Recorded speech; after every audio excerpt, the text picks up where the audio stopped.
O mare fa paura. A così dice la gente, guardando o mare calma come una tavola. E di ciò stesso rinde giornate vierna, quando mare saizza e l'onna sagliano prima a palazzi casa e poi a montagna, vergine santa, scanse figlie e mamma.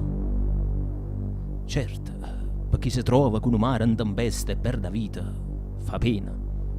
E songo prima a pensare a me, che brutta morte ha fatto sto povero uomo e che momento triste che ha passato.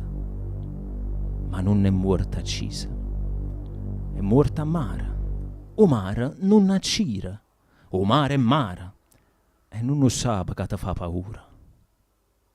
Io, quando lo sento, specialmente in notte, quando vado a scogliere, e caccia in mano, migliaia di mani, e braccia, e gambe, e spalle, arraggiuso con me, non se ne importa che ci straccia a scogliere, e vega che si tira e si schiaffea, e che parbia imbarrusa, cucciuta, e caccionata vuota e si aiuta che cava, e spalle, e braccia, e piede, e che danocchia, e rira, e chiagna, perché volesse spazio per sfocare.